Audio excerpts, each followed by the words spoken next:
हम सब जो सद्गुरु कबीर को स्मरण करते हैं, याद करते हैं, उसमें मूल भाव होता है उनके विचारों को याद करना, उनके आदर्शों को याद करना। हम उनके शरीर की व्याख्या नहीं करते हैं, क्योंकि शरीर की पहचान अस्थाई नहीं होती।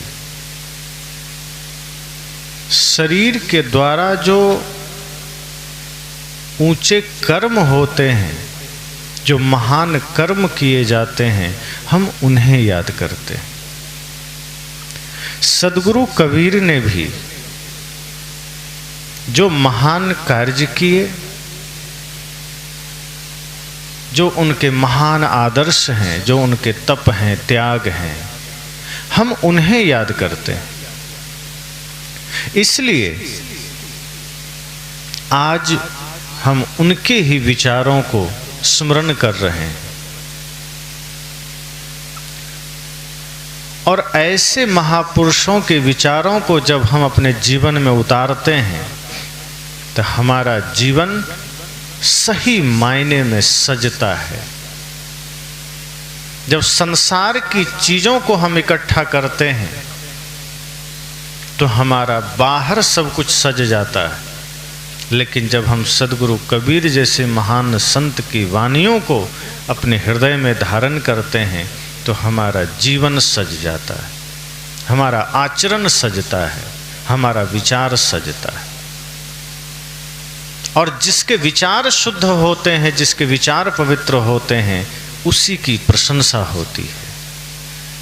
जिसका आचरण महान होता है, लोग उसके फिर शकल नहीं देखा करते कि वो कैसा है, क्योंकि शकल से अगर कोई सुंदर है और विचार सुंदर नहीं है, उस इंसान की पूजा नहीं होती, उसका सम्मान नहीं होता। सम्मान सदैव उनका होता है जिनके कर्म सुंदर होते हैं, जिनके आचरण सुंदर होते हैं। और आचरण सुंदर हमें स्वयं बनाना होता है। लेकिन समस्या इंसानों की यह है कि इंसान यह सोचता है कि कोई दूसरा जिम्मेदार है हमारे जीवन की बुराई का। अगर हमारे जीवन में कुछ गलत है तो हम यह नहीं सोचते हैं कि हम जिम्मेदार हैं। हमारे जीवन में कोई बुराई है तो हम यह नहीं सोचते कि हम जिम्मेदार हैं, हम दूसरे पर थोप देते हैं।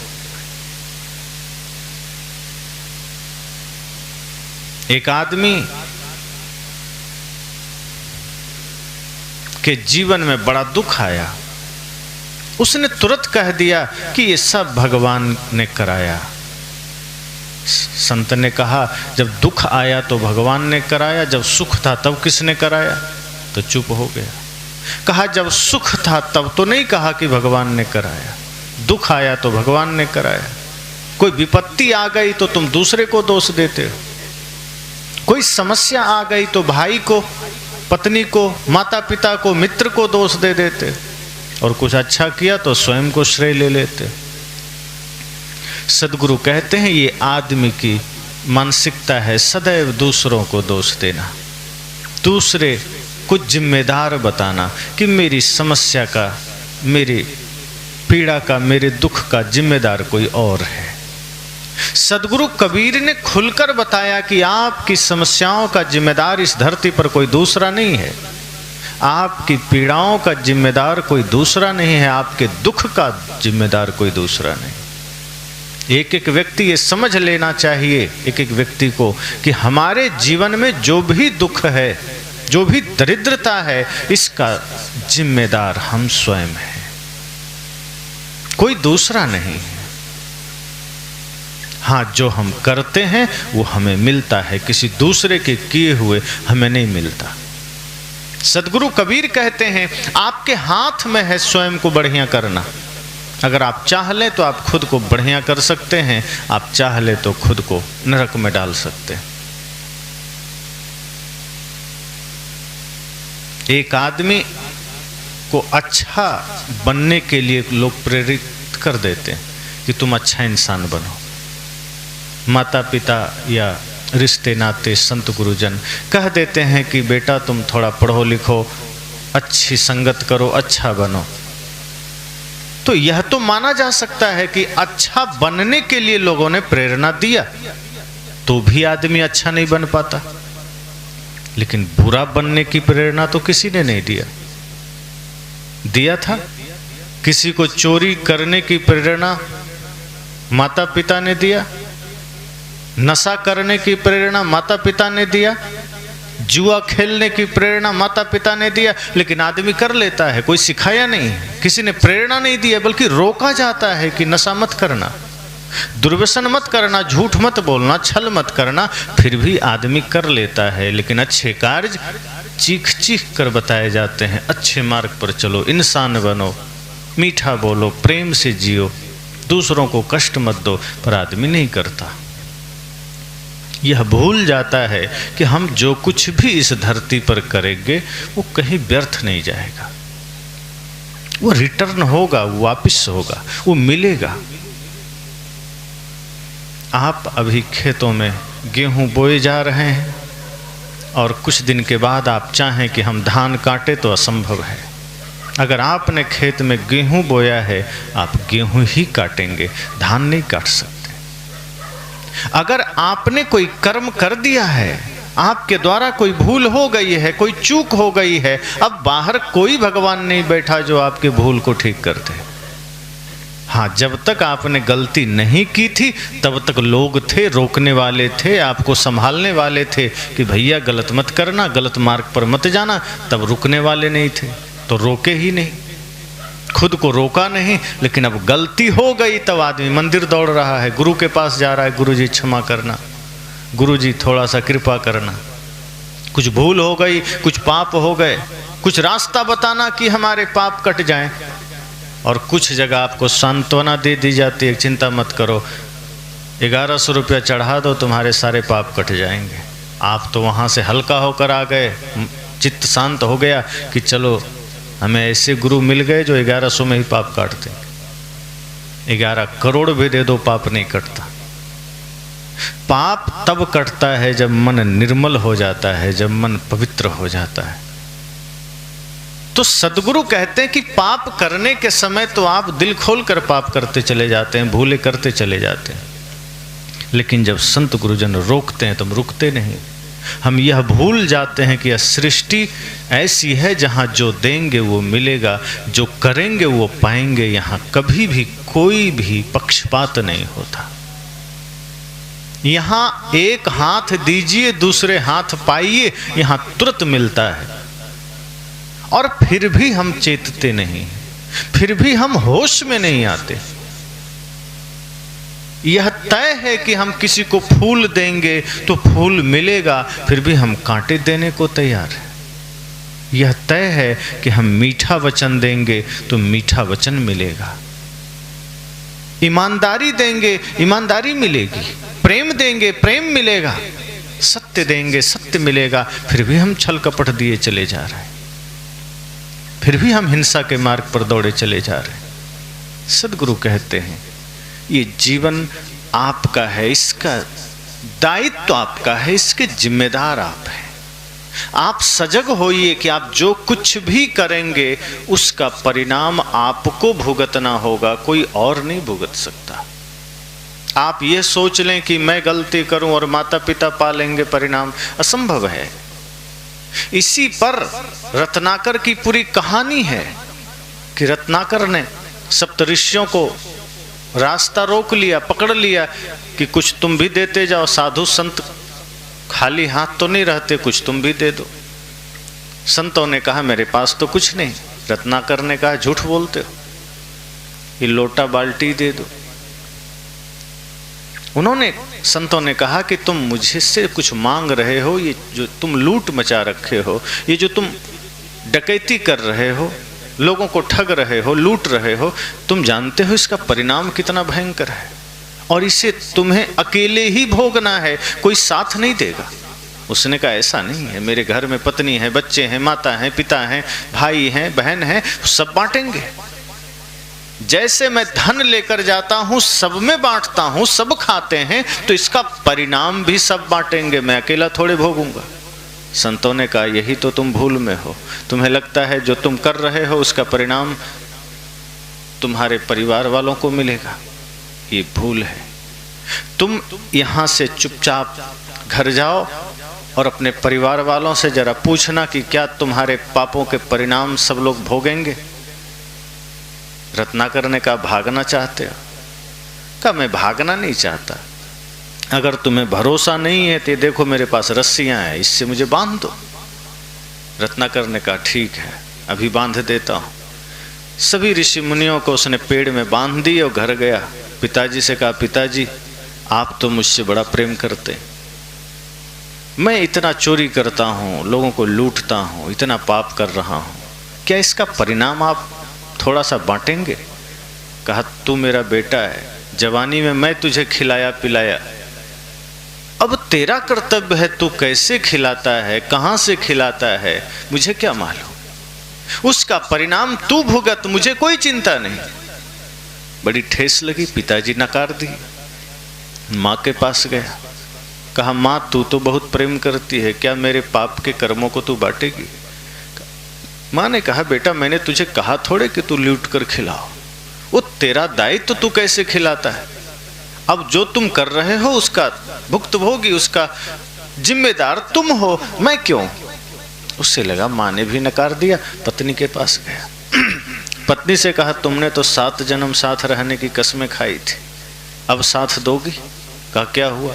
कहा हम इतना सारा पाप कर रहे हैं, लूट रहे हैं, लोगों को परेशान कर रहे हैं, मुझे पता है मैं पाप कर रहा हूं, लेकिन क्या पाप के फल में तुम भागीदार बनोगे? पत्नी ने कुछ नहीं कहा, बस इतना ही कहा कि अभी हम भोजन बना रहे थे, भोजन बनाते समय मेरी उंगली जल गई है, क्या तुम्हें इस पीड़ा में कुछ महसूस हुआ? जो मेरी उंगली जली है क्या तुम्हें इसका दर्द पता चला? कहा नहीं। कहा मेरी उंगली जली, मैं दर्द पा रही हूं, तुम कर्म कर रहे हो, तुम उसकी सजा पाओगे, बात साफ है। मेरी उंगली जली, इसका दर्द तुम बांट लो। कहीं कैसे संभव है, उंगली तुम्हारी जली है, मैं कैसे बांट लूं? कहा तुम कर्म कर रहे हो, उसका फल तुम्हें मिलेगा, मैं कैसे बांट लूं? पत्नी ने हिसाब कर दिया बराबर। वो थका हुआ लौटा, उससे लगा जैसे सब खो गया, सब गंवा दिया। आज तक मैंने पाप किए, आज तक मैंने अधर्म के मार्ग पर दौड़ता रहा, कुछ मिला नहीं। संत के चरण में लेट गया, कहा क्षमा करें, मुझे जीवन का बोध हो गया, मैं समझ गया कि मैं जो कुछ भी करूंगा उसका जिम्मेदार मैं हूं, कोई दूसरा नहीं। अगर मैं अच्छा करूंगा मुझे अच्छा मिलेगा, पर मैं तो बुरा ही बुरा करते आया हूं, कोई बांट नहीं सकता। और जिस जीवन में हमने सिर्फ बुरा ही बुरा किया है वो कितना भयंकर हो सकता है, कोई सोच नहीं सकता। लेकिन जब आदमी चेत जाए, आदमी जाग जाए, वहां से भी वो अपने जीवन को बदल सकता है। कितना भी भयंकर पाप किया हो, कितना भी अंधेरे में जिया हो, लेकिन जिस दिन उसके जीवन में संकल्प आ गया, ज्ञान का दीप जल गया, भक्ति का दीप जल गया, उस दिन से वो आदमी धर्म के मार्ग पर अग्रसर हो जाता है और मुक्ति घटित हो सकती है। और रत्नाकर वाल्मीकि बनकर वो प्रस्तुत कर दिए। इतना भयंकर पाप के मार्ग पर चलने वाला रत्नाकर वाल्मीकि हो गए। सद्गुरु कहते हैं आप जो करेंगे आपको मिलेगा, किसी दूसरे को नहीं मिलेगा।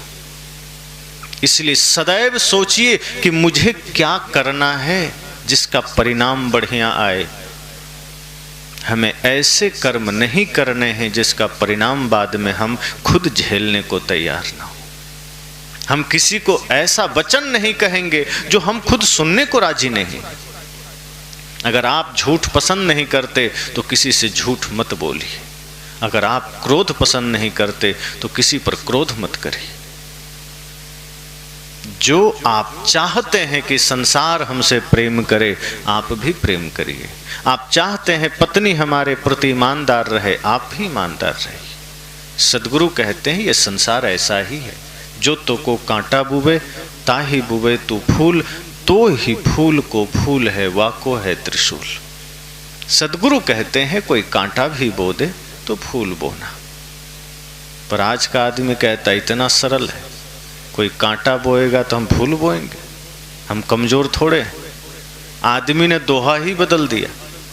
उसने कहा जो तो को कांटा बुबे ताही बुबे तू भाला। वो साला क्या जाने जो पड़े किसी के पाला। आदमी ने दोहा ही बदल दिया, कहा ना मैं कबीर की वाणी को नहीं मानता, मैं तो भाला बोऊंगा और कोई गाली देगा तो मैं गोली दूंगा, मैं कलयुग का आदमी हूं। सदगुरु कहते हैं सारी अकड़ ठिकाने लग जाएगी एक दिन। जिस दिन मृत्यु सामने खड़ी होगी कोई अकड़ काम नहीं करेगी, न रावण का किया, न कंस का, न कौरव का। फिर तुम किस खेत की मूली हो। इसलिए जितना जल्दी हो सके जीवन के सत्य को समझ जाओ और प्रेम, सत्य, अहिंसा, करुणा हृदय में जागृत कर लो। इससे अनमोल और कुछ भी नहीं, भक्ति से ज्यादा अनमोल और कुछ भी नहीं। तो सदगुरु कबीर का संदेश बड़ा साफ है कि आप जो कुछ भी देंगे सृष्टि को वो आपको मिलेगा। आप गाली देंगे गाली मिलेगी, गीत देंगे गीत मिलेगी, आप अच्छा देंगे अच्छा मिलेगा। यहाँ आप बुरा काम करके ये नहीं कर सोच सकते कि चलो अब कुंभ चल रहा है गंगा में थोड़ा डुबकी लगा लेंगे पाप कट जाए। ये सोचकर बहुत लोग जाते हैं कि पाप कर लिया है करते ही रहेंगे, कुंभ में जाकर डुबकी लगा लेंगे। ऐसे भी कहा गया है गंगे तव दर्शनार्थ मुक्ति, गंगा के दर्शन मात्र से मुक्ति है, थोड़ा डुबकी लगा लेंगे मुक्ति हो जाएगी। असंभव है। अगर ऐसा होता तो ये शास्त्र झूठे हैं, फिर गीता झूठी है। गीता में मनोविकारों से मुक्ति के साधन बताए गए। पतंजलि योग के सूत्र बताते हैं कि किस तरह से हम मन का निरोध कर सकते हैं, किस तरह हम मन को निर्मल कर सकते हैं। उपनिषदों में मन को पवित्र करने की विधि, हमारे संतों ने मन को निर्मल करने की बात कही। अगर इतना सरल होता कि कहीं मंदिर में बैठकर किसी गंगा में डुबकी लगाकर पाप धोए जा सकते थे तो इस शास्त्रों की जरूरत नहीं थी। फिर राम को ये ना कहना पड़ता कि निर्मल मंजन सो मोहि पावा, मोहि कपट छल छिद्र न भावा। फिर तो ये कह देते कि जो गंगा में डुबकी लगावा सो मुझे भावा, या जो मंदिर में बैठ के राम राम गावा सो मोहि भावा। ऐसा नहीं कहा उन्होंने कहा निर्मल मन जन सो मोहि भावा। तो सीधा रास्ता है, लेकिन आदमी को सीधा मार्ग ही मुश्किल से समझ में आता है। हम फिर भी भूल करते हैं जीवन में, हम फिर भी त्रुटि करते हैं, हम फिर भी गाली देते हैं, छल करते हैं, कपट करते हैं। और किससे करते हैं? अपने ही लोगों से करते हैं। कोई भाई से छल कर रहा है, कोई पिता से कर रहा है, कोई माँ से, कोई बहन से, कोई पत्नी से, कोई पति से। किसी न किसी रूप में आदमी छल कपट कर रहा है। कोई दूसरा छल करे तो आदमी कहता है देखिए कैसा आदमी है, छल करता है। वही दूसरे से करता है, सोचता है मैं तो ठीक ही कर रहा हूं। अपनी गलतियां हमें नहीं दिखती, हम जो दे रहे हैं वो हमें जब लौट कर आता है तब आदमी कहता है अरे मैंने तो कुछ गलत नहीं किया, मुझे बुरा क्यों मिल रहा। कई लोग आप में से भी कहते होंगे, ऐसे भी कई लोग मिलते हैं कहते हैं कि महाराज जी हमने आज तो कोई पाप नहीं किया, मैं तो बड़ा धर्मात्मा आदमी हूं, फिर भी भगवान दुख दे रहे हैं। यानी आप खुद ही जज बन गए कि हम कोई पाप नहीं किए। अरे वो तो दूसरा बताएगा कि आपने पाप किया कि नहीं किया। या फिर गहरे से अपने अंतर मन में उतरो और तब सोचो, तो शायद अंतर मन से वो सत्य निकल कर आएगा कि पाप किया कि नहीं। मन तो हमेशा झूठा ही कहेगा। सदगुरु कहते हैं नहीं, जो देंगे संसार को वो मिलेगा। और सच तो ये है कि आप जब भी कुछ गलत करने को सोचते हैं उससे पहले ही आपको मिल जाता है उसका परिणाम। जो आदमी किसी को दुख देने की सोचता है दुख पहले मिलता है। जो आदमी किसी का घर उजाड़ने को सोचता है उसका घर पहले उजड़ता है। हम समझ नहीं पाते हैं, हम बुराई करते चले जाते हैं, करते चले जाते हैं। सदगुरु कबीर यह बात क्यों करते हैं कि जो आपके लिए कांटा बोए उसके लिए फूल बोना। वो इसका अर्थ यह नहीं कि वो आपको कायर बनाना चाहते हैं। और यह भी ध्यान देना कि वीर वह नहीं है जो किसी को गाली दे दिया और किसी को मार पीट दिया तो वीर हो गया, कि किसी की आलोचना का जवाब किसी ने गाली से दे दिया वो वीर हो गया। अगर किसी ने यह सोचा कि मैं किसी को डांट दिया मैं वीर हो गया, किसी को मार दिया मैं वीर हो गया, सदगुरु कहते हैं उससे बड़ा कायर इस धरती पर और कोई नहीं। क्योंकि जिसको अपने क्रोध पर नियंत्रण नहीं है वो वीर नहीं हो सकता, वो कायर है। जिसको अपने अहंकार पर नियंत्रण नहीं है वो वीर हो ही नहीं सकता। वीर वह है जो अहंकार से, क्रोध से मुक्त है। क्योंकि गुस्सा तो कोई भी कर लेता है, तो साधारण बात है, इसमें वीरता की कौन सी बात है।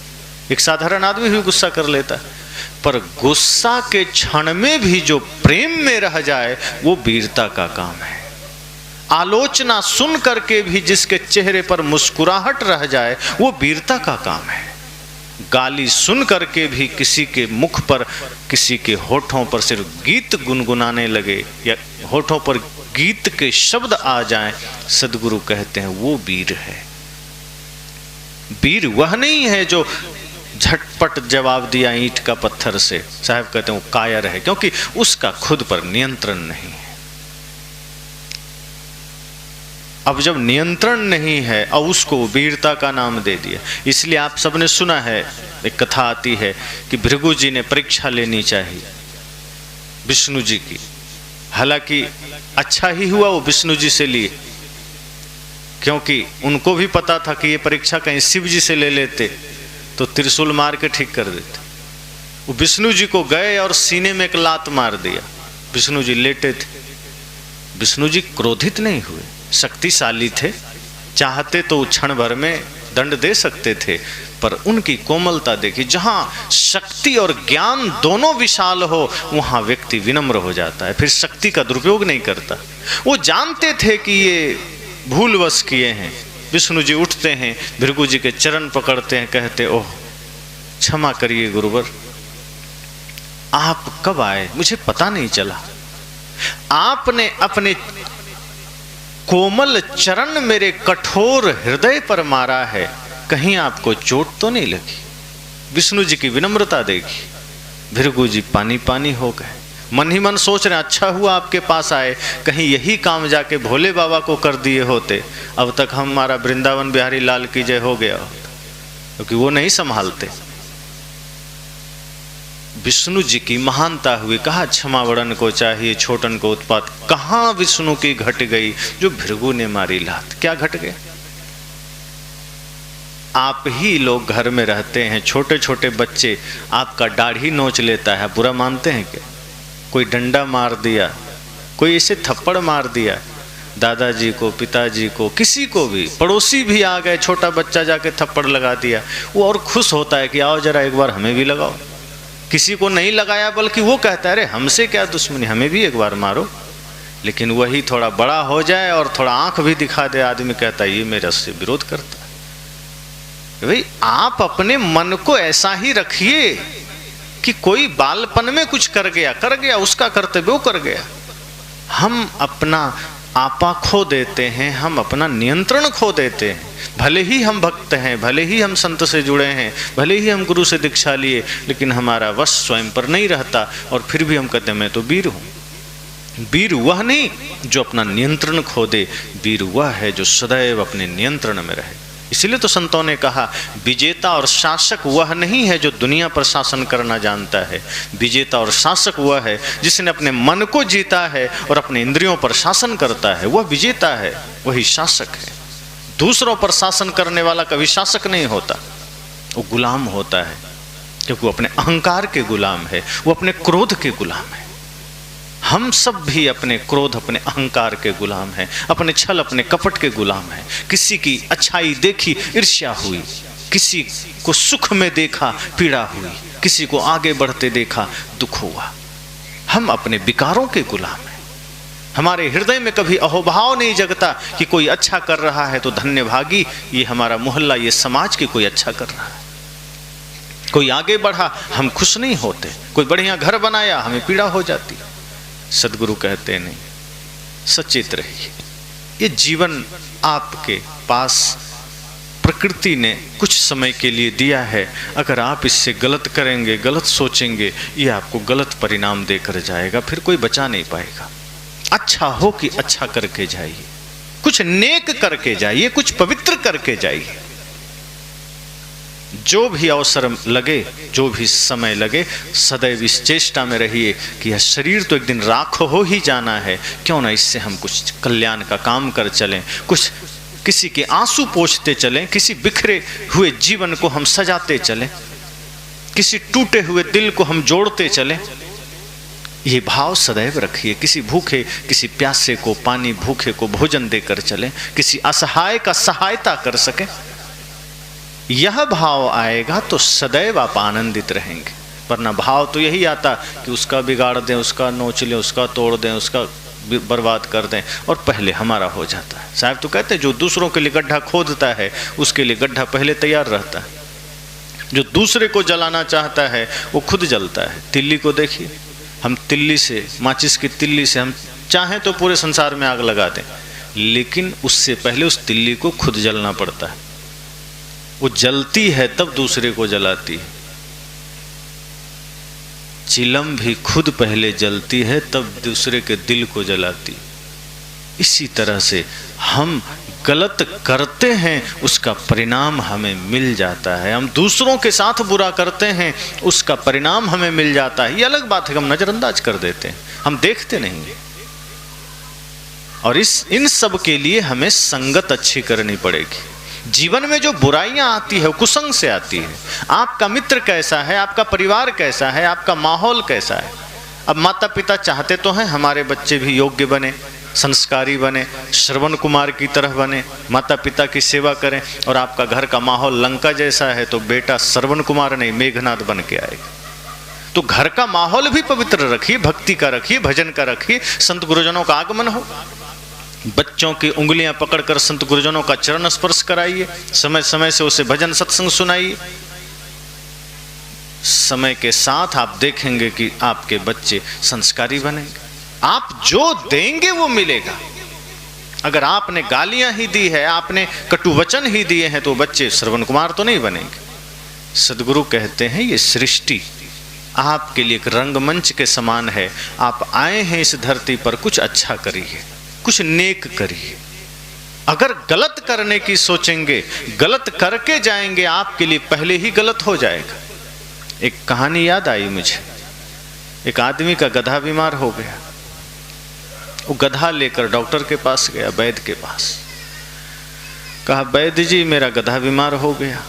वैद्य जी ने कहा, वह आदमी तो है नहीं कि इसका नब्ज चेक करें या पूछें क्या हुआ। तो गधे के मालिक से ही पूछा, बताओ क्या क्या हुआ।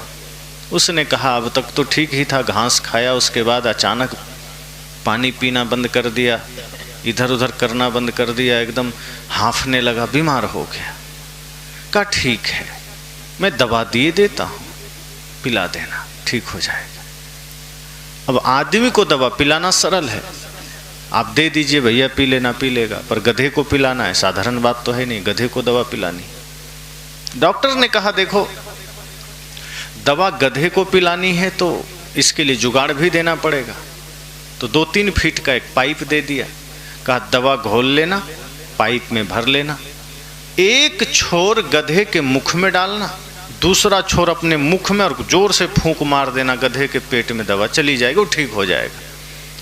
वो आदमी कहा, बड़ा सरल तरीका है, जाके अभी किए देता हूँ। वो घर गया, दवा घोला, पाइप में भरा, एक सिरा गधे के मुख में दिया, एक अपने मुख में लिया। लेकिन तभी एक दुर्घटना घट गई, बेचारा बेहोश हो गया और लोग उसे अस्पताल में भर्ती किए। वहाँ गया, छींटे उटे मारे, थोड़ा जल चढ़ाया तो होश आया। वो जो जानवर के डॉक्टर थे वो बगल में, उनको पता चला कि जिस आदमी को अभी मैंने दवा दी थी वो यहाँ भर्ती है बगल में। वो भी मिलने चले, अरे भैया क्या हुआ। वो तब तक होश में आ गया था। कहा, अरे डॉक्टर साहब आपकी दवा का कमाल है। डॉक्टर हैरान कि मेरी दवा मैंने तो गधे के लिए दी थी, तुम पर कैसे असर हो गया। गधे को नहीं पिलाया, तू पी लिया क्या। अरे पीना कौन चाहता था, और मैं भले पीऊंगा गधा का दवा, तो हुआ क्या। कहा, आपने जैसे जैसे बताया मैंने वैसे ही किया, और मैं दवा पीना नहीं चाहता था, लेकिन हुआ यूं कि मैंने पाइप में दवा भरी, एक छोर गधे के मुख में दिया, एक छोर अपने मुख में लिया। मैं फूंक मारने ही वाला था कि गधे ने पहले फूंक मार दी। तो जो दवा गधे के मुख में जाता वो मेरे मुख में आ गई, और जो गधे के लिए अमृत हो सकता था मेरे लिए विष के समान हो गया, और मैं पीड़ा में हूं। डॉक्टर ने कहा, ये समाज की सच्चाई है। तुम किसी को फूंक मारो, उससे पहले तुम्हारे लिए दूसरा कोई फूंक मार देता है। तुम किसी के लिए गड्ढा खोदो, तुम्हारे लिए कोई दूसरा गड्ढा खोद देता है। यही सत्य है। इसलिए सजग हो जाओ, जीवन में कभी यह संकल्प मत लेना कि मुझे गलत करना है। आदमी, पिता मर रहा होता है, बेटे को कहता है बेटा इधर आ, कहता है देखो मैं तो लड़ाई न लड़ पाया, लेकिन पड़ोसी से तुम निपटना, केस लड़ना, हारना मत सिखा के जाता है। लड़ाई अपना खत्म नहीं किया, बच्चों पर थोप कर जाता है। एक सच्चा पिता वह नहीं है जो अपने बच्चों को विरासत में लड़ाइयां देकर जाए। सच्चा पिता वह है जो कहे बेटा मेरे साथ ही इस झगड़े को यहीं विराम कर देना, तू अपने ढंग से जीवन जीना, लड़ाई में मत पड़ना, मैंने जीवन देख लिया, कुछ नहीं मिला, इस झगड़े में कुछ नहीं पाया, सिवाय दर्द के, सिवाय पीड़ा के, सिवाय शोक के कुछ नहीं मिला। अगर इस तरह से कह के जाए तो शायद बहुत सारे झगड़े विराम हो जाएंगे। लेकिन आज समस्या ये है कि पिता लाचार हो जाए, खुद न लड़ पाए तो बेटे से कहता है तू तो मेरा शेर बेटा है, जरा लड़ लेना। ये नहीं कहता कि तू सन्मार्ग पर चलना, तू कर्म योग के मार्ग पर चलना, राष्ट्र की सेवा में लग जाना, माता पिता गुरु की सेवा में लग जाना। आप ये शिक्षा कहाँ दे पाते हैं? आप कहते हैं तेरा ताकत, तुम्हारी बुद्धि, तुम्हारा धन लड़ाई में काम आए, दूसरे को परेशान करने में काम आए, कोर्ट में अपने ही भाई के खिलाफ विजयी में काम आए, तो ये धर्म, ये सत्संग व्यर्थ है। फिर ये मंदिर की यात्राएं व्यर्थ है, फिर ये नदियों में जाना, तीर्थों में जाना व्यर्थ है। असली तीर्थ यह है कि हमारा मन निर्मल हो जाए। जो मन निर्मल हो गया उससे बड़ा तीर्थ और कोई नहीं। जो मन पवित्र हो गया उससे बड़ा मंदिर और कोई नहीं। इसलिए सदगुरु कबीर का आज निर्वाण दिवस है, निर्वाण। आज के दिन वो निर्वाण को प्राप्त हुए, लेकिन उनका ज्ञान, उनका आदर्श कभी भी विराम नहीं हुआ। उनका शरीर विराम हो गया, लेकिन उनका ज्ञान आज भी सूर्य की भांति इस आकाश में जगमगा रहा है।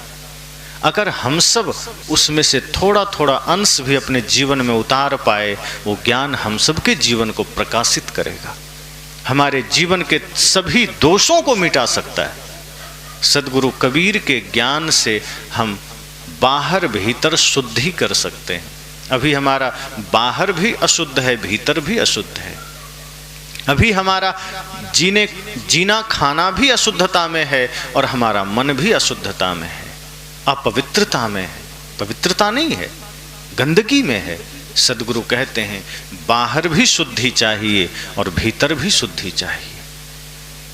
बाहर की शुद्धि साबुन से आ सकती है, सर्फ से आ सकती है, केमिकल से आ सकती है, झाड़ू से आ सकती है, लेकिन भीतर की शुद्धि ज्ञान से आएगी, सत्संग से आएगी, ध्यान से आएगी। आज हमारा बाहर भी गंदा है, घर द्वार बहुत जगह आप जाइए, एक आदमी मंदिर जाता है, मंदिर को झाड़ू लगा देगा, मंदिर में जाके पानी से धो देगा, पोछा लगा देगा, धूप दीप अगरबत्ती जला देगा, लेकिन जिस घर में वो रहता है, जिस आंगन में वो रहता है, वहां लगेगा जैसे कोई जानवर रहा है। इतनी गंदगी, कचरा, चारों तरफ दुर्गंध, भिन भिनाती हुई मक्खियां, आदमी उसी में जीता है।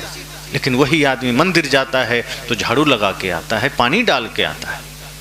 अरे जहां भगवान रह रहे हैं, मूर्ति रूप में है, जहां कोई चेतना नहीं है, वहां सफाई कर रहे हो। जहां लोग रहते हैं, जहां आप खुद रहते हैं, वहां मक्खियां भिन भिना रही है, गंदगी है, वहां सफाई का कोई भान नहीं, स्वच्छता का कोई भाव नहीं। आपका परिवेश जैसा होगा, मन वैसा ही तो बनेगा। अगर बाहर गंदगी फैली है तो भीतर गंदगी आएगी, मन गंदा होगा। सदगुरु कहते हैं हम बहुत अच्छाई इसलिए भी जीवन में धारण नहीं कर पाते क्योंकि हमारा बाहर का परिवेश भी गंदा है। हमारा घर मंदिर नहीं बन सका। सदगुरु कबीर की पहली चेष्टा यह है कि आपका घर मंदिर बन सके। आप अपने घर, अपने द्वार, अपने आंगन, अपनी सड़कों को साफ रखिए, अपने वस्त्र को साफ रखिए। हमारे संत तो यहाँ तक कहते हैं कि आप अगर अपने शौचालय को भी मंदिर की तरह बना लें तो वहाँ भी आप बैठकर पूजा कर सकते हैं। आपका शौचालय भी साफ रहे। हमारा तो सोने वाला घर भी गंदा रहता है, शौचालय कहाँ से साफ हो? तो मंदिरों की सफाई तो हो रही, मन की सफाई नहीं है, घर की सफाई नहीं है। आज घरों की हालत में देखता हूँ, खास करके बिहार में, जब बाहर के प्रांतों को देखता हूँ और उसके बाद बिहार को देखता हूँ तो मुझे दुख होता है कि बुद्ध महावीर की धरती, चंद्रगुप्त चाणक्य की धरती, सम्राट अशोक की धरती, बड़े बड़े ज्ञानियों की धरती, ये बिहार आज कैसे हर चीज में पीछे होते जा रहा है। जहां देखो वहीं गंदगी है, और घर में जहां भोजन बनता है वहां भी मैं कई बार देखता हूं तो भोजन जो कि सबसे पवित्र चीज है, ऋषियों ने अन्न को ब्रह्म कहा है, अन्नम ब्रह्म, उस अन्न के साथ भी हम व्यवहार ठीक नहीं करते। जो हमारा भोजनशाला है, रसोई घर है, वहाँ गंदगी होती है। बहुत से घरों में मेरा जाना हुआ, मैं देखता हूँ वहाँ पवित्रता नहीं होती। संत कहते हैं जैसा अन्न खाएंगे वैसा मन बनेगा। अन्न हमारा गंदा हो गया, मन गंदा हो गया, कपड़े गंदे हैं। जिस कपड़े से भोजन के साथ हम उपयोग करते हैं, जिस कपड़े को, कहीं तवा पकड़ना हो, बर्तन पकड़ना हो, हांडी पकड़ना हो, वो कपड़े कौन से होते हैं? किसी का बनियान है, किसी का जंघिया है, किसी का गंजी है। मैं का आश्चर्य है, ये सारे कपड़े यूज हो रहे हैं भोजनालय में। अरे भोजन पवित्र चीज है, नए कपड़े धो धो करके यूज करो। ये गंदगी। माताएं अंगूठी पहनी हुई है, एक से एक संत ने कहा ये अंगूठी किस लिए? कहा हाथ सुंदर लगते हैं। वहीं बगल में एक सज्जन बैठा था, कहा मैंने तो इसलिए पहना कि ग्रह को मैंने बांधा है। एक पंडित जी ने दिया था, ग्रह मुझ पर आता था। तो कौन सा ग्रह? उस सज्जन ने कहा शनि ग्रह, वो हम पर थोड़ा टेढ़ा हो गया था। संत ने कहा तुमको पता भी है कि शनि ग्रह पृथ्वी से कितना लाख गुना बड़ा है? अगर थोड़ा भी विज्ञान पढ़े हो तो शनि ग्रह कितना बड़ा है? तो उसका दिमाग चकराया, कहा सुना तो है लाखों गुना बड़ा है। कहा मेरे भाई, शनि ग्रह लाखों गुना बड़ा पृथ्वी से है। सोचो अगर वो टेढ़ा हो जाएगा तो पूरी पृथ्वी नष्ट हो जाएगी कि उसका टेढ़ापन सिर्फ तुम पर उतरेगा। और मान लो वो टेढ़ा हो भी गया तो छोटा सा अंगूठी से वो सीधा हो जाएगा? है इतना बल? कहा मैं यहाँ एक ईंटा रख रहा हूं, तुम अपनी अंगूठी से उस ईंटा को जरा पलट के दिखा दो तो मैं मान लूंगा शनि ग्रह भी सीधा हो जाएगा। उस आदमी ने कहा तो संभव नहीं है। कहा फिर अंगूठी काहे को पहने हो? उंगली को खराब करने के लिए। फेंको। इन हाथों से शुभ कर्म करो, पवित्र कर्म करो, वीरता में जियो, दुखियों का सहारा बनो, राष्ट्र का सेवक बनो। ये हाथों की सुंदरता है, ये अंगूठी से हाथों की सुंदरता नहीं होती। माताओं से संत ने कहा कि आपके हाथों की सुंदरता सेवा से है, सेवा करो, ये हाथ ऐसे ही सुंदर रहेंगे। नाखून बढ़ाने की जरूरत नहीं है, ये आपकी सुंदरता का कोई हिस्सा नहीं है। आज ट्रेंड चला है, लड़के लड़कियां नाखून बढ़ाने लगे। अब वो कभी अगर गलती से खुजलाना भी चाहे तो आंख में चला गया तो अपनी ही आंख फोड़ लेंगे। अब क्या जरूरत है नाखून बढ़ाने का? आदमी होने में संतुष्टि नहीं है, भालू होना चाहते हैं। भाई भालू के नाखून बड़े हैं, कहीं हमला करना हो, आपको किस पर हमला करना हो? क्या सांस पर हमला करना है? किस पर करना? नाखून साफ रखिए, छोटे रखिए, पवित्र रखिए, बढ़ाए चले जा रहे हैं। मैं इसलिए कह रहा हूं कि गंदगी में हम जीने को आदी हो गए, बाहर के दिखावाओं में जीने को आदी हो गए। हमारे अंग प्रत्यंग स्वस्थ हो, स्वच्छ हो, सुंदर हो, और ये सेवा से होगा, ये सत्संग से होगा।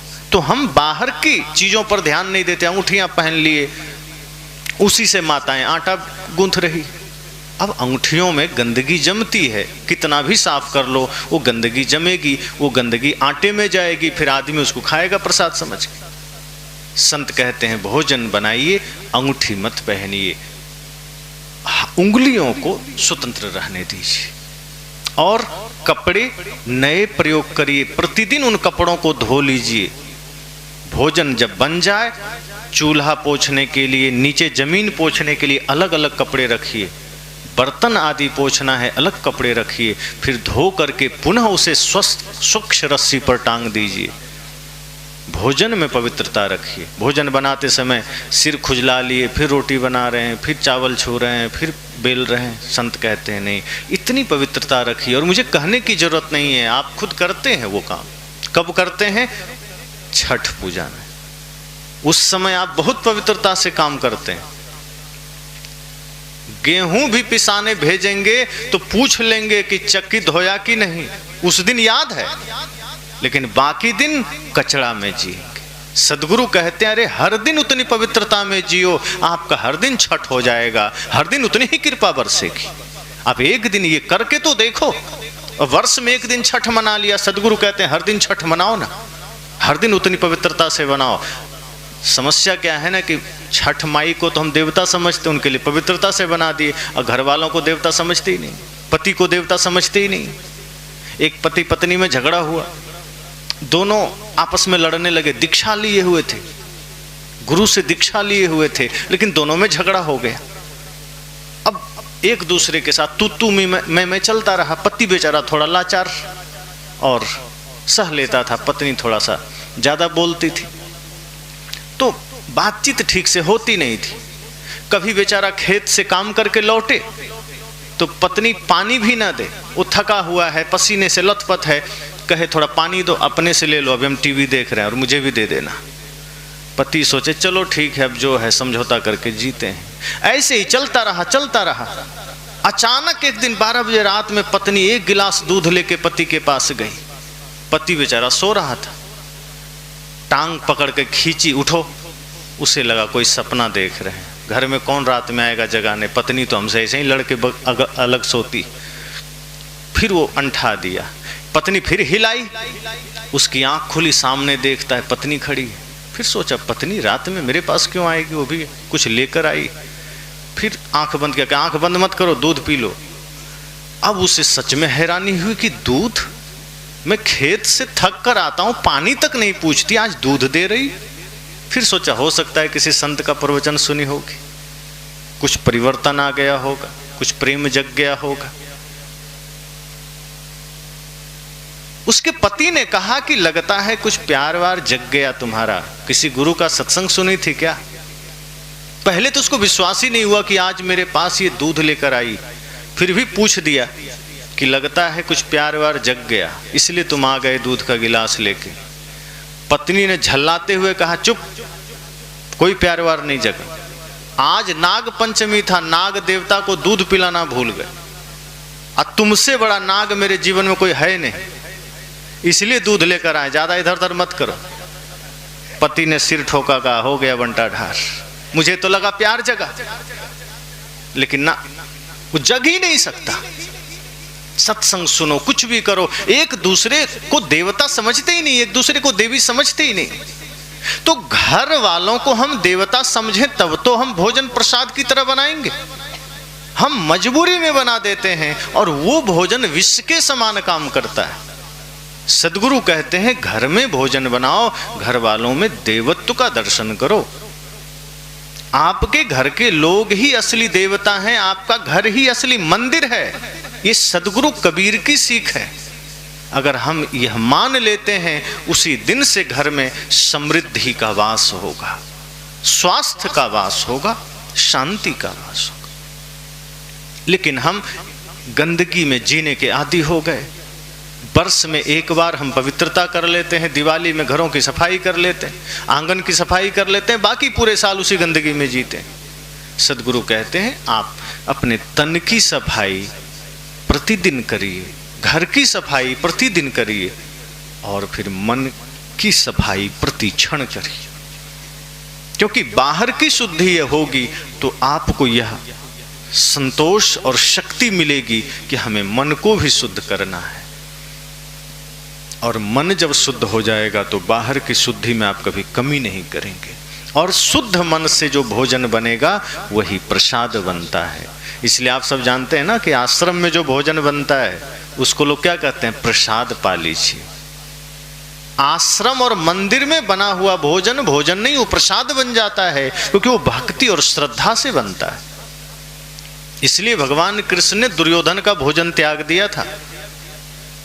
56 प्रकार का व्यंजन बनाया था दुर्योधन ने, लेकिन मन गंदा था, दुर्योधन का भोजन नहीं खाए। उनको ये नहीं था कि चलो 56 प्रकार का व्यंजन मिलेगा, उसका मन गंदा तो जाने, वो जाने, हमें क्या लेना देना, हमें तो खा लेना। आज आदमी सोचता है यही, वो कोई कैसा भी बनाए, हमको खाने से मतलब है, भरपेट खा के निकल जाना है, वो जैसा मन वो जाने। कृष्ण कहते नहीं, अगर उसने गंदे मन से बनाया है, खिन्न मन से बनाया है, अपवित्र मन से बनाया है, तो कुछ भी खाने लायक नहीं है। फिर वह भोजन आपके शरीर में विष पैदा करेगा। इसलिए उन्होंने दुर्योधन को साफ कह दिया, नहीं मुझे नहीं खाना तेरा भोजन। कहा क्यों? क्यों? मैं आपका अपना नहीं कह रहे, अपना होगा तो, पर भाव नहीं है तेरा। और जिस भोजन में भाव न हो वो भोजन कृष्ण कभी नहीं करता।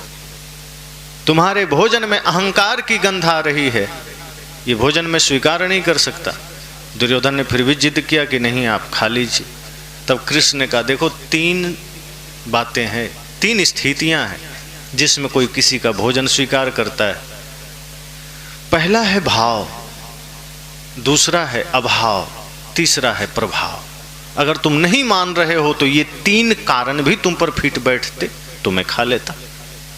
का मतलब कहा देखो, या तो कोई भाव बस किसी का भोजन स्वीकार कर लेता है, प्रेम है, भाव है कि भैया मेरे यहाँ थोड़ा भोजन पा लेना, हृदय से उसने कहा, दिल से कहा, लोग स्वीकार कर लेते, कोई हर्ज नहीं। तो भाव तो तुम्हारे मेरे बीच है नहीं। अगर भाव की बात है तो वो तुम्हारे हमारे में बिल्कुल भी नहीं है, तो इस नाते में तुम्हारा भोजन स्वीकार नहीं कर सकता। दूसरी बात है अभाव, कि या तो किसी के पास अभाव है, दरिद्रता है, गरीबी है, तो बेचारा लाचारी में किसी के भी भोजन खा लेगा, मांग लेगा हमको थोड़ा भोजन दे दो। तो अभाव तो मेरे पास है नहीं, तुमसे ज्यादा धन है मेरे पास। और तीसरी बात कृष्ण कहते हैं प्रभाव, कि या तो कोई इतना शक्तिशाली दबंग हो कि किसी को कह दे आओ तो खाओ तुम, तो डर से खा ले, पता नहीं अगले दिन कुछ कर दे, कहीं नहर पर छेंक ले तो हम क्या करेंगे। कहा है खा लेते, कहा प्रभाव में तो तुम मेरे सामने जीरो हो, तो मैं तेरा भोजन कैसे खा सकता हूँ। कृष्ण ने कहा प्रभाव भी तेरा मेरे सामने जीरो है, इसलिए मैं तो चला। कहाँ? विदुर के घर, क्योंकि उनके साग रोटी में भी वो प्रेम और वो अमृत का स्वाद है जो तेरे 56 प्रकार के व्यंजन में दूर दूर तक नहीं। तो भोजन जब निष्ठा से, श्रद्धा से, प्रेम से बनता है, वही भोजन क्या होता है? प्रसाद बन जाता है। अगर माताएं यह संकल्प ले ले कि मुझे प्रतिदिन छठ की भांति भोजन बनाना है, पूजा समझ के, अपने घर में निवास करने वाले बाल हो, वृद्ध हो, जवान हो, सब देवता हैं, सबको देवता समझ करके भोजन बनाइए, वो भोजन अमृत बनेगा। और वो अमृत जब कोई खाएगा उसका मन शुद्ध बनेगा। तो सद्गुरु कहते हैं कि पहले बाहर की शुद्धि भी करिए, मन की शुद्धि सरलता से हो जाएगी।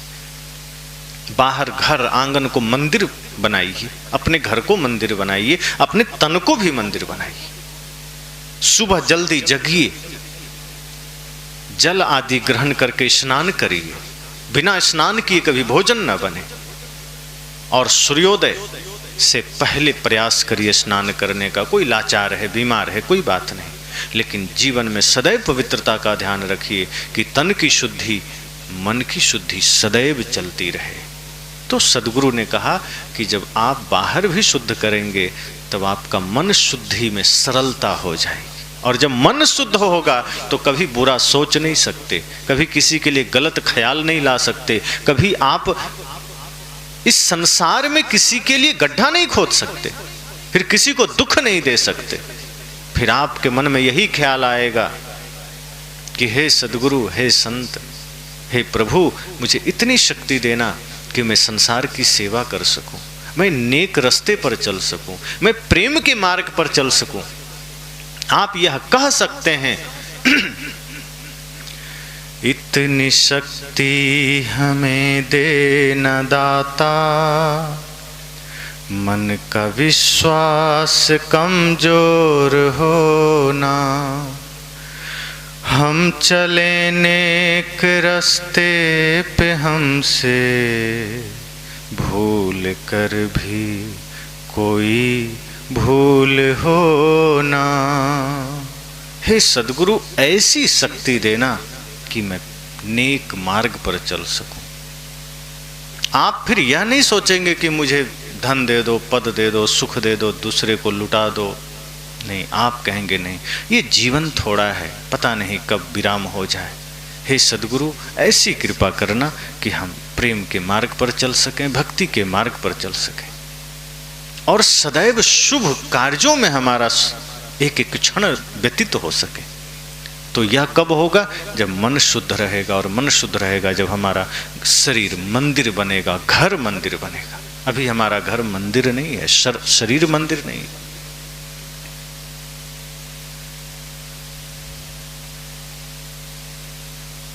संतजन सदैव हमें जगाते हैं कि शरीर और घर दोनों मंदिर बनाओ, इसकी पवित्रता का ध्यान रखिए। तो यह सदगुरु कबीर का निर्वाण दिवस है। इस अवसर पर हम सबको भी यही सोचना है कि आज जो समय हमारे हाथ में है बहुत कीमती है। अगर यह समय खो गया तो पता नहीं दोबारा कब अवसर मिलेगा। एक एक क्षण हमारा बीतता जा रहा है, अगला क्षण क्या होगा कोई नहीं जानता। भविष्य के गर्त में किसके भाग्य में क्या लिखा है कोई बता नहीं सकता। किसी का रहना लिखा है कि किसी का जाना लिखा है, कोई तय नहीं है। तो जो तय है कि वर्तमान हाथ में है, इसको क्यों गंदा करना? इसको पवित्रता में बिताइए, इसको प्रेम में बिताइए। जो भी किसी से शिकवा शिकायत हो, बैर विरोध हो, आंखें बंद करिए, और अगर सामने हो तो हाथ जोड़ लीजिए कि जो हुआ सो हुआ, अब से मुझे प्रेम मार्ग पर चलना है, भक्ति के मार्ग पर चलना है, गुरु संत के बताए हुए आदर्शों को जीवन में धारण करना है। वरना पता नहीं कब मौत आ जाए और पता चला ये शरीर, ये जीवन बदरंग रह गया, सारे दाग लगे रह गए। तो यह सत्संग सदगुरु कबीर का है, और सदगुरु कबीर का सत्संग का मतलब ही है जहाँ हर मानव को भगवान होने की प्रेरणा देते हैं। सदगुरु हर मानव को ब्रह्म बनने की प्रेरणा देते हैं। कोई छोटा बड़ा नहीं, सब में ब्रह्म है। बस जागृत जो कर लिया वो जीत लिया, और जो नहीं किया वो हार के गया। तो इस निर्वाण दिवस पर यही मंगल कामना है कि आप सब भी सदगुरु कबीर के अनमोल वचनों को याद करिए, स्मरण करिए, और जब भी बिस्तर में सोने जाइए दूसरा कुछ भी ख्याल मत करिए। आज मोबाइल हाथ में है, सोशल मीडिया का ज़माना है। विश्राम से पहले मोबाइल में गुरु संत का प्रवचन सुन लीजिए और उसी को मनन करते हुए सो जाइए। और फिर सुबह जब उठिए तो आंखें बंद करके 5 मिनट संकल्प लीजिए कि सदगुरु संतों की कृपा से, माता पिता की कृपा से मुझे आज का यह सूर्योदय का सौभाग्य मिला, आज के सवेरे का सौभाग्य मिला, पुनः एक नई जिंदगी मिली, एक नया दिन मिला, नई सांसें मिली। मुझे इसे व्यर्थ नहीं गंवाना है, इसे धर्म के मार्ग में लगाना है, इसे सेवा के मार्ग में लगाना है, किसी का दिल नहीं दुखाना है। और फिर अपने दैनिक क्रियाओं में लग जाइए, निवृत्त होइए और शुद्धता पवित्रता का जीवन बिताइए। बहुत